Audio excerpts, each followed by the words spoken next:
couple dudes standing around drinking beer, just looking in, just wasting their time. There's taxi cab after taxi cab. Like, and everyone in Nashville's like the next undiscovered artist. Like, they're all awesome, great singers. So I get up there and I sing a country song by Sam Hunt. Oh, right. Smart choice. Well, it sounds like it's not too hard. Cause even he sounds like shit. Right. I thought I nailed being Sam Hunt over Sam Hunt did. But from the moment the first chord struck, dude, I heard people in front of me and behind me go. Like, you're not going to pull this off? There's no way this guy's... why would he do this? Why would he do this in Why Nashville? would he do Sam Hunt That's after why Sam Hunt you gotta just do left? You should have done like a Michael Jackson song. Yeah. So that just made me like...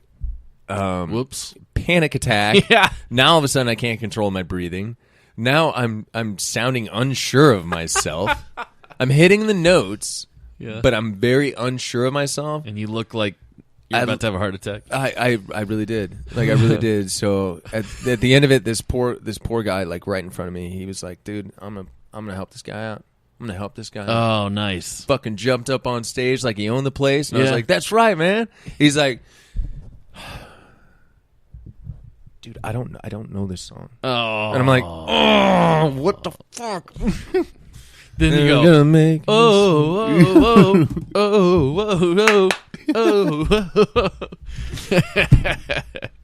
Hey, white boy's trying to do a dance. Interpretive dance to Sam Hunt. Oh, man. Yeah, it was brutal. It was brutal. Well, that's a great experience, though. Right, and that's, that's better than you getting up and, I did fine. Nobody cared. Wow, At least this is a better story. That you embarrassed yourself. God, man. I forgot how blinding the lights are up on stage, man. I haven't been up on stage in forever. When's the last time that you were up on stage? Singing. It's been a while. It's been a few years. You remember those days? Yeah. When neither one of us gave a shit? Yeah, right? Like, we were just like, what? It's not that special. Yeah, and then to do it when you haven't done it for like 6-7 years, and then you do it for the first time, and all you can see is like silhouettes of people because the lights are right in your face, and you just see shadows, and so you can't tell, are they liking it, and you feel like you're not even sure how you feel, like, is this gonna work? Right. And then it comes out of your mouth, and you're like, that one. That did not sound good. Well, like in with my, like, I knew I was hitting the notes, and I knew the lyrics. I didn't even need the teleprompter, dude. That's how good I am. Okay, so you picked a song you really knew. I picked a song that I knew start to finish and that I could sing. Did you put your flyer into it? Did you get your belt buckled? You see, I started doing this. I'm into wrestling, right? Yeah. And the AJ Styles, he does this like little thing. Okay. And he's from Georgia. Okay. Now I automatically assumed that if I did the AJ move, like, people would. Do you think that's when people went? No. People already laughed. People started laughing at the first note of the song. Everybody knew what song I was doing. Oh, okay. And it wasn't like Thunder Rolls or anything like that. I wasn't about to be that dumb. But I got friends. No, that song had already been played 3 times. Oh, okay. There. So, but yeah, so I did this thing thinking, this is Southern boy. He's from Georgia. Like, sure, there's got to be 1 or 2 WWE fans in here that could be like, yeah, I like guy. This. Yeah, I like this. I like this song. I like that wrestler. I like wrestling. You know? No. Come on, Brady. Come on, Brady. When the song started, did that guy go, Brady, are you sure? Already, Bob. He just sticks his head in the front door. You sure? Not too late. You can still walk off stage. Yeah, I'm sure, Brady. Get the fuck out of here. That's good. Man, that guy was just too nice. And the thing I liked about that guy is that you could tell that he just wanted to smile all day long. Yeah. That's all he wanted to do. Just smiles. Smiles and cries. Smiles and cries. What were the ticket prices like? They were $120 a piece. That's pretty expensive. For like 20 rows from the top. I was hoping since maybe the game wasn't as popular down there But it sounds like No. it's easy to sell a ticket. No, yeah. And Sam Hunt was the same. Good weather. Yeah. No. Hot. No. Well, I not. mean, like, I mean, it wasn't storming, yeah. so at least you could get out, wear a tank top or some shit. But I mean, With your dew. with your Mountain Oh, Dew, shit. fucking yeah, expensive. And then you go out to eat, and a steak is going to run you $40-$50. I don't know how the city stays alive. I really don't. I don't know how people afford doing this shit. Yeah. And I was with a friend, and she was like, No, all these people that are wasting all this money and spending all this money, they don't live here. Right. They're just here because a friend of a Tourists. friend got Yeah. married or bachelorette party or some stupid shit. right. And they're just here to blow a bunch of money and then they're going to get the fuck out. And Yeah. I was like, so what's wrong with that? I mean, that sounds pretty cool. And she's like, yeah, if you don't live here. She's like, it sucks. Sucks. 'Cause Constantly. everything's expensive. Constantly, yeah. The price just Yeah. goes up. And I found this one hole-in-the-wall bar that had $3 bottles. Wow. Get the fuck out of here. Let's go there. Saturday night, $7. That's What? You can't fluctuate that much. a lot. You can't $7 go from bucks. From $8.50. Were they at least the 22 ounces? No, or- one bottle of Michelob Ultra or Bud Light, and I don't know why they don't distinguish the difference between the two. $8.50 downtown. You want a Jaeger bomb? Better go get a loan. You sure? You sure, Brady? Are you sure, Brady? You don't have to do it. You sure? Oh my god. You sure? All right. I was thinking though, driving back from Nashville, I was thinking that we should do a segment. Let's say next week you come in, Yeah. press conference, so I can add sound effects like the rustling of chairs, like and then you sit down and you're like, you make a statement, and then Yeah. you open the floor to questions, and then I can be like, so now that you moved from a single home to a multi, Yeah.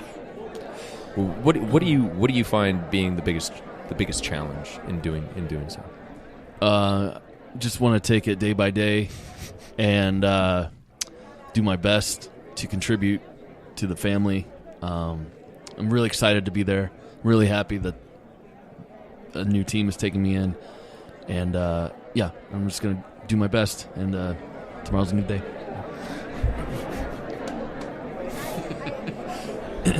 Hey.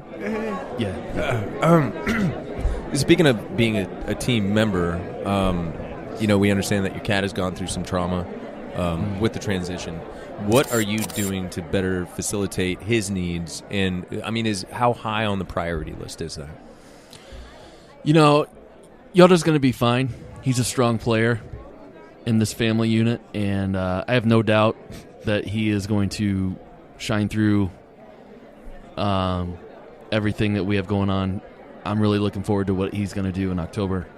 He's a great teammate, and just take it day by day. Glad to have him. One more question.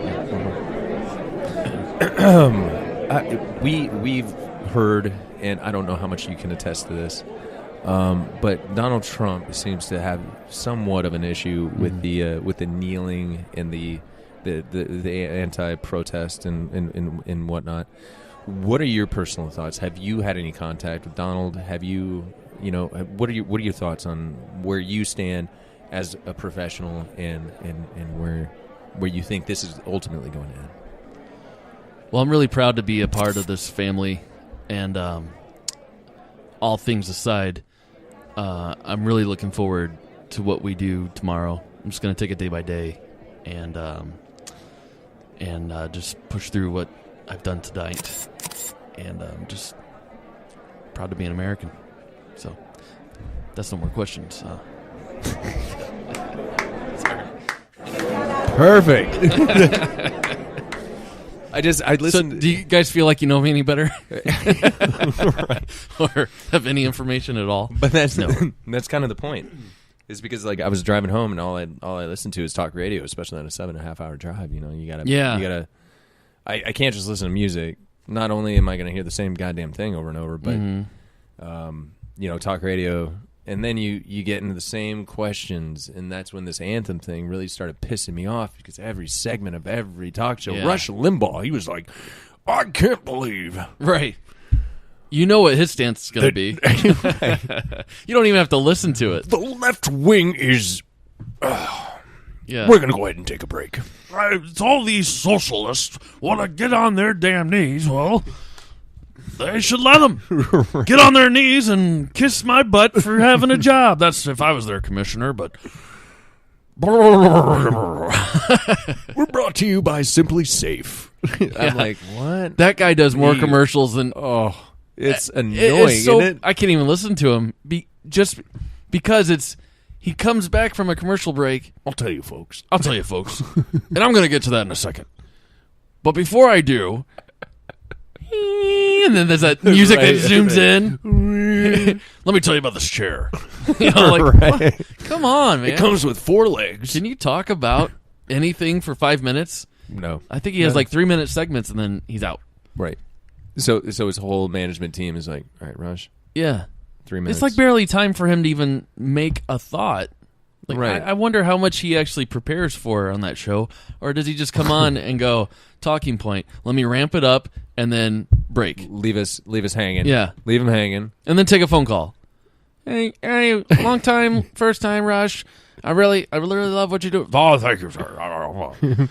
Yeah, I just wanted to say that Obamacare is bullshit, man. I think these people have got to go, and if they don't like it, then they should get out. Oil caller. That's Joe. Right. No, I don't even think he refers to them by the first name. That's oil caller from the mouth of babes. We'll be right back. This is brought to you. Oh.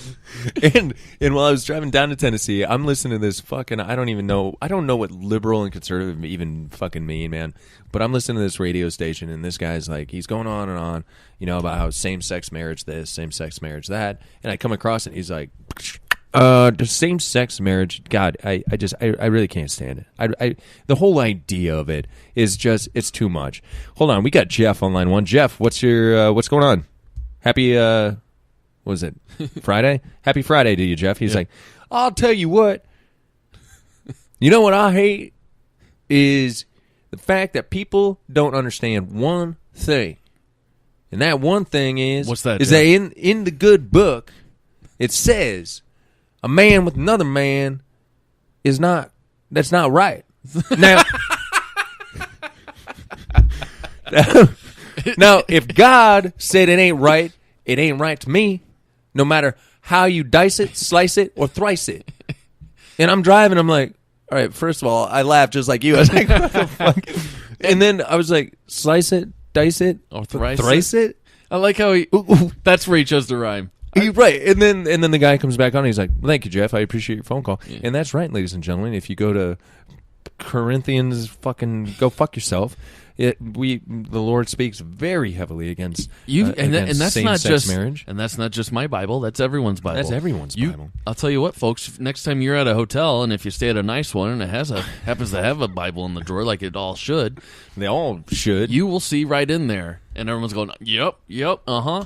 Oh, and the thing that Jeff said at the beginning, he's like, "I'm just like every other God-fearing American." I'm like, when did God-fearing become like a good thing, man? Yeah. You shouldn't fear God. I don't think that's the whole point. The vengeful God. Like, why don't you just be a good person, and therefore you won't have to be scared of God? That's Old Testament, you know, where you... Jesus Christ. That man, he sounded older than me, man. And I just turned 39. You and I are on the last legs of our 30s. Here it is. Yeah. Got 1 year left. One good year. Before we're 40. And this guy sounded older than me, and this ignorant fucking piece of shit. This idiot. This Mountain Dew drinking. This Mountain Dew drinking, Bible thumping, truck driving deer. I really wish, I wanted him to give me the phone number so I could call in and just be like, hey, Steve, or whatever the fuck his name was. Yeah, first time, long time, Steve. I just want to tell you,